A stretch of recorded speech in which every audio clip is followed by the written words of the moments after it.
Welcome to another episode of On the Go with AC. I'm your host, Anthony Carter. Thank you so much for supporting this show and my company, X1 Media. Every day I see new likes, new subscribers, new followers, everything. And I really do appreciate seeing the support from that. Also, on our Finding Devante series, in case you haven't watched that already, just be sure to visit our website, www.thex1media.com. That's the letter X, O-N-E media.com. Also, in case you haven't already, like and subscribe to this YouTube channel for all the latest episodes that we're working on. Got some things planned for this show and for X1 Media. So be sure to subscribe so you can get notified of when those episodes are available. Also, be sure to follow me on my social media platforms. That's acarter_TV. Or if you have any questions, comments, story ideas as well, you just go ahead and shoot me an email, acarter@thex1media.com.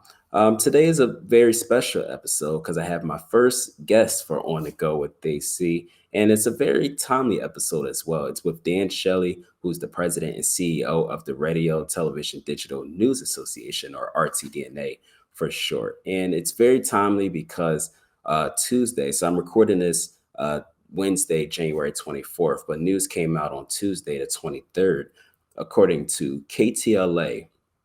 California's largest daily newspaper, the Los Angeles Times, announced on Tuesday that it is laying off at least 115 people, roughly a quarter of its staff, as it continues to hemorrhage money. So this is a very serious situation. Certainly, any layoffs of any sort is really unfortunate. If you're one of those people and you're watching this, I'll just know that my thoughts are with you, but also know that it's not the end of the road. Something better will happen. I always like to think that for every closed door, a new door will open. So certainly just stay focused. Something good will happen your way. Unfortunately, I'm sorry that this happened, but don't put your head down. But just also for people out there to know, to always just stay confident in yourself, just stay positive. Bad things happen in life every single day, but don't let that steer you away from your goals and your dreams and those little things. So don't let that affect you. So yeah, that's so that was saw that coming. So certainly hurt me, just especially as a journalist as well. So we were seeing this a lot really recently, just over the last couple of years, of a lot of big name companies making money saving moves like laying off journalists. And we know journalists are very, very important in our society. In every community, we need journalists, especially in this new age of misinformation, artificial intelligence, and now we have election season coming up. So journalists are needed more than ever. So really unfortunate news. So my interview today with Dan Shelley.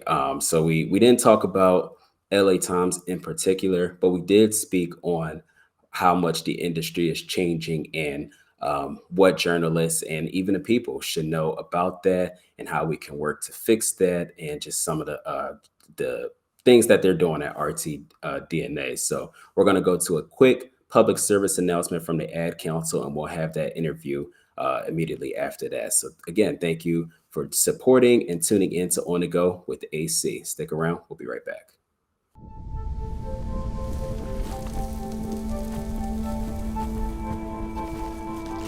Eva Marie smoked 12,000 packs of cigarettes over 15 years. She quit, and now there's a new lung cancer screening that could save her life. You stopped smoking. Now start screening. No matter how much you smoked, early detection could save you. Talk to your doctor or learn more at savedbythescan.org. Welcome back to On the Go with AC. Our first guest today is Dan Shelley, President and CEO with the Radio, Television, Digital News Association, or RTDNA for short. Dan, thank you for joining us. How are you doing? Thank you, Anthony. I'm well, thanks. No problem. Now, tell me a little bit about yourself and your background with RTDNA and kind of how you've got involved in the media business. Well, I've been involved in broadcast and digital news for many years, and also involved with the Radio, Television, Digital News Association. I served on its board of directors for many years, served as the chairman of the board, and then through fortuitous series of events, eventually became executive director in 2017, and in 2022 was promoted to president and CEO. RTDNA essentially has three main functions. Number one is to advocate on behalf of journalists and the public's need to know what's happening in their nation, in their communities, in their states. I spend the bulk of my time doing that sort of thing. We also do journalist professional development at all levels of their careers, and that includes journalist safety. It also includes job skills, particularly in this changing environment in which the business seems to exist today. And the third is we recognize what we call outstanding responsible journalism through the prestigious Edward R. Murrow Awards, which we administer each year. What do you love most about journalism? Well, the reason I got into journalism many years ago, and the reason I think people should still get into journalism, is because you want to make a difference in your community. You want to help create a more informed and educated community, because if you expose problems in your community, you're not out to hurt your community. You're not out to finger wag or place blame or whatever. You're there to hold the powerful accountable and to expose information to the public that they otherwise wouldn't know, and therefore they become more educated and can make better decisions about the future of their community. That's why I got into the business, and I think that's why the vast majority of people get into the business still today. Why are journalists needed in our society, considering a lot of changes in our industry, as you mentioned earlier? We have election season coming up, even AI, things like that. Why are journalists so important, and why should the people trust journalists? Well, unfortunately, in the current political and ideological environment, trust among journalists, trust among the public toward journalists has eroded, more so on the national level than the local level. But local journalism has also been caught up in this enemy of the people mentality that exists in far too many places around the country. But that's precisely why human being journalists are needed today, and that is to do the fact checking, to particularly in a political season that we're in right now, to interview the candidates and ask questions that voters want to know the answers to, not just questions related to the horse race, not just questions related to what a journalist thinks people want to know, but a journalist needs to do a little research and find out what the people in his or her or their community really do want to know, and ask those questions of politicians and make sure they answer those questions. I mean, be polite and be respectful, but be persistent when you're a journalist and you ask tough questions of political candidates. I want to get to the point that you mentioned earlier, because it was a great point where you said the term that journalists are the enemy, and that was brought up by former President Trump. Why is something like him saying that very dangerous to the media industry? Well, people hear that from a very visible and almost omnipresent political leader or government leader, and some people tend to believe it right away. Some people just almost unconsciously become more skeptical of the news they consume. And a lot of people get into what I call news tribes, and that is they follow cable channels or publications or companies that tend to deliver news from an ideological perspective that mirrors their own. There's comfort in your own tribe, and too few people seek news from sources outside their political and ideological perspective. And because of that, that contributes to an erosion of trust, that contributes to the journalists are the enemy of the people mindset. And for a small portion of the people who distrust media, they take that to an obsessive, violent end, and that is unfortunate, and that is sad, and that is something that we are battling constantly every day in society. Now, journalists need to be safe, particularly in the current political and ideological environment in which we exist today. They need to watch their backs, but they can't back down because the people need to know what politicians are doing in their name. The people need to know where the politicians stand on issues, and the people need to know how candidates would govern if elected. And that includes former President Trump, it includes current President Biden, it includes every elected official at every level of our government. The other issue that journalists need to work on is voter complacency. You hear a lot about 2024 is going to be the year that people just stay home because they're unhappy for whatever reason with either of the two leading candidates at the moment.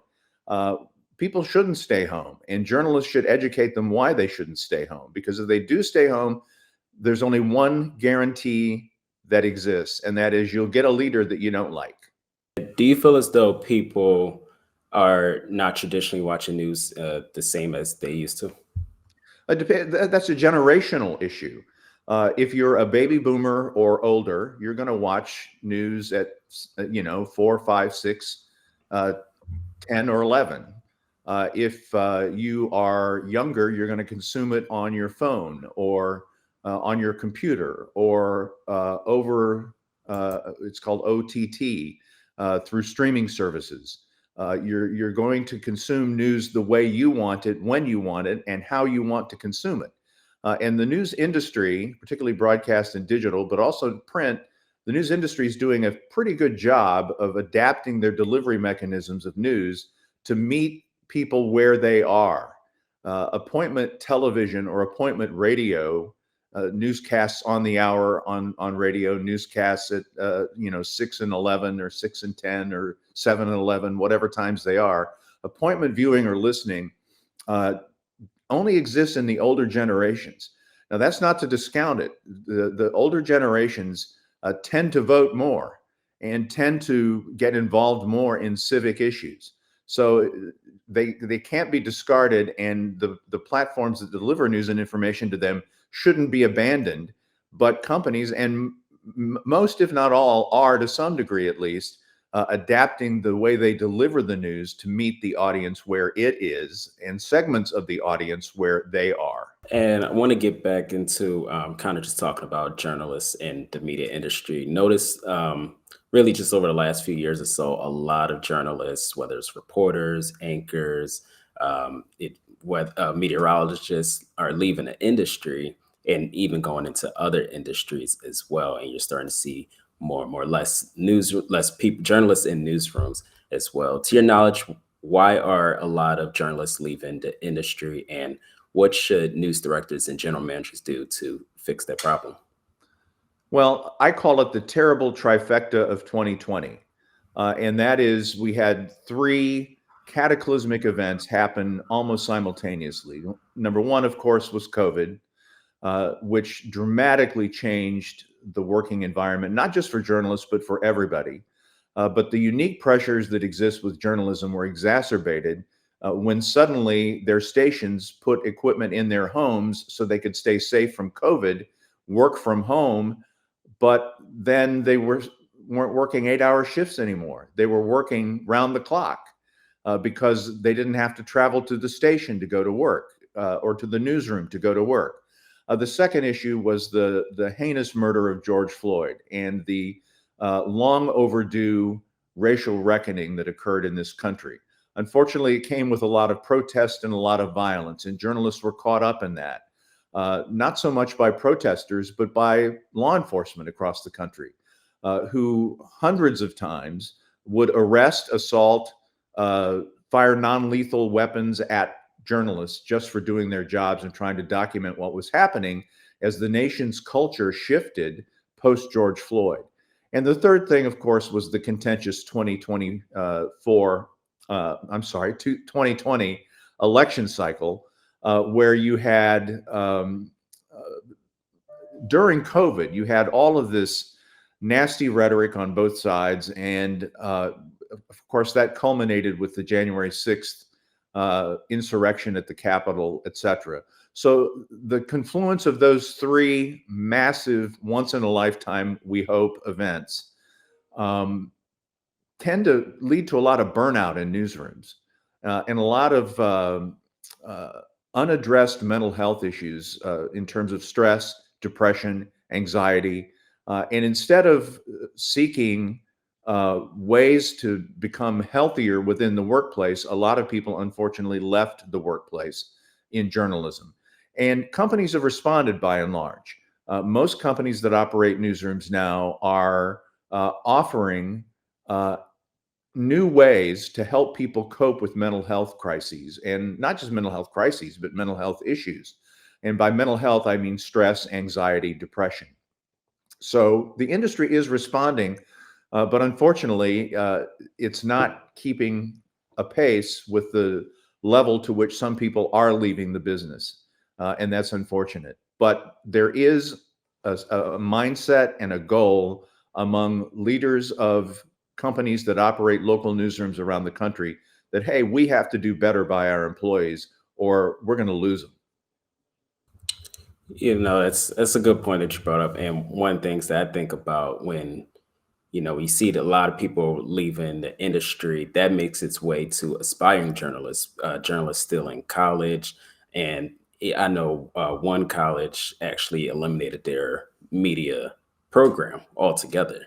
So, what would be your advice to aspiring journalists now entering the industry, that or people growing up that want to be a reporter, want to be an anchor? What's your advice to them? Well, my advice is that you're going to have to work hard. You're going to have to be in it for the right reason, which is to serve your community. You're going to have to see journalism as a public service. Unfortunately, you'll have to probably start in a smaller to medium-sized market uh, for not as much pay as you think you want, not as much pay as some of your classmates are getting in other fields. But if you're in it for the right reason and you're in it to create a more informed and educated society, if you're in it to make a difference in your community, then you'll succeed. You'll move up the ladder, as it were. And another piece of advice I would have, particularly in the broadcast journalism industry, is it's not just about being on camera. Go for a producer job. Producers are in short supply in newsrooms across the country. Virtually anyone who has the qualifications and wants a job as a producer in television journalism today, locally in the United States, can find a job. There are openings, even as companies shift the way they're structuring their operations, which we're seeing right now. And some of the shifts are pretty dramatic. But even as that happens, there will always be a need for producers, always be a need for journalists and multimedia journalists. And so give it a shot. If you're in it for the right reason, you'll succeed and you'll move up the chain. And pretty soon you'll be living a comfortable life in a city you like, meeting people both at work and in your personal life, and you'll be successful. And what is some of the work that RTDNA is doing over the next couple of months? Well, we just completed 2 crime coverage summits, one in Philadelphia, one in New Orleans, where we brought journalists from across the country together to learn about the changing ways that we need to be covering crime as journalists. We have to go beyond if it bleeds, it leads. We have a leadership summit coming up in the next couple of months. We have Leaders of Tomorrow summit coming up in the next few months. And then in June, we have our annual conference in Milwaukee, which will focus heavily on some of the issues we've been talking about, Anthony, about how to deal with safety issues, how to deal with stress, how to deal with work-life balance, things of those natures, things that we never would have talked about in our annual conference 20, 30 years ago. The mentality in newsrooms used to be, I'm the news director, darn it, and you're going to go cover this story, and I don't care that you haven't slept in 36 hours. And that's not the way it works anymore. And it shouldn't have ever worked that way, but it did. Now things are changing. It's creating some really, I think, once this transition reaches a certain point, I think we'll all be glad that the industry's changing in the way it is. But those are some of the things that we're addressing in our events in the next few months. That's great to hear and definitely much needed. So, how can journalists support RTDNA? How can they get involved or anything like that? Become a member. Go to rtdna.org and sign up. We're the world's largest professional association devoted exclusively to advocating on behalf of broadcast and digital journalists. And we do it in the three ways I mentioned previously. And one of the more significant ways we do that is through professional development that now in these times include things like mental health and safety, and things of those nature to help you be a better journalist in today's environment. All great advice. Dan Shelley, thank you so much for joining us. Thanks, Anthony. I felt accomplished after I got my diploma. Made me feel that I could take on whatever challenges life throws at you. Find free adult education classes near you at finishyourdiploma.org. Thank you again to Dan Shelley with RTDNA for really giving his insight, great insight on the media industry and the work that RTDNA is doing. I actually interviewed Dan for a separate story when I was in Oregon, where a sheriff in Northern California publicly condemned journalists for simply doing their job. And those journalists included National Network as well. It was during a wildfire. So it was a very viral post as well, to the point that it reached his desk, and RTDNA is based out of DC. So it was a huge, huge situation. And speaking to Dan, at first I didn't think much of the post until I spoke with Dan to get his insight, and he really changed my viewpoint, and also made me understand how dangerous things like that are. So I actually include a link on along with this show on our website for people to see, and because it kind of links up to what he was talking about in that interview. So again, thank you to Dan Shelley for really giving your insight and coming on to be the first guest of On the Go with AC. So that's always exciting. So thank you all for tuning in again and supporting On the Go with AC and X1 Media. I do appreciate it. I hope you all have a great day, great week. Stay safe, stay blessed. And as I mentioned earlier in the broadcast to the people that were laid off, but I'll expand this to everybody, all the viewers, to know that it's never the end of the road. Don't let anything or anyone steer you away from your dreams and your goals. You know, negativity happens around us, and there's always going to be things that try to bring us down, but stay focused. Just know that nothing can bring you down, and you'll be okay. So thank you again. Stay safe, stay blessed, be good, and I'll see you next time.